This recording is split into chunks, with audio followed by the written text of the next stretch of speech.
My name is Father Bill Noe, and I serve on the pastoral team at Ignatius House Jesuit Retreat Center in Atlanta, Georgia.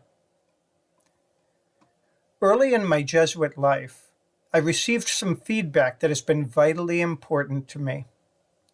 As I was moving toward ordination, a brother Jesuit shared something like this. Bill, when you become aware of your growing edges, you treat them as though they should have been resolved yesterday. Like many other people of faith, I am a recovering perfectionist. Counseling a person somewhat like me, St. Francis de Sales once explained the basic spiritual problem with perfectionism.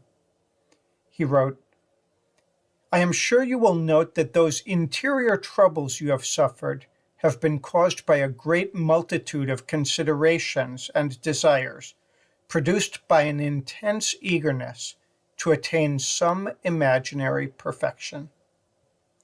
I mean that your imagination had formed for you an ideal of absolute perfection, to which your will wished to lift itself, but frightened by this great difficulty, or rather impossibility, it remained in dangerous travail. Now, as then, perfectionism is a recipe for basic discontent and dissatisfaction, with oneself and with others.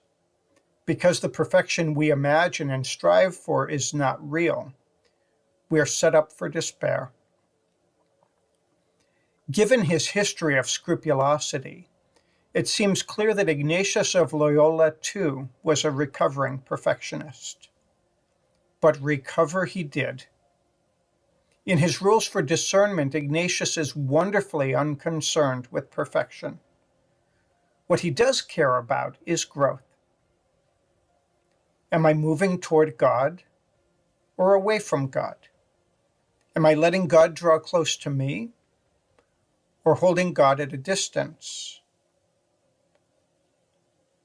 The awareness these questions promotes is key to interpreting our interior experience so that we may grow in relationship with God. In Ignatian circles, the day-by-day practice par excellence is the examen, which George Aschenbrenner called a daily intensive exercise of discernment in a person's life. When we practice it, we're sure to become aware of many growing edges.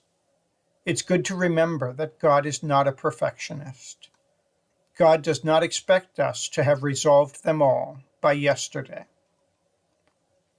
Aschenbrenner explains, usually there is one area of our hearts where God is especially calling for conversion, which is always the beginning of new life. Following God's lead, then, we hold fast to what we have attained, and we press on toward the goal of maturity in Christ.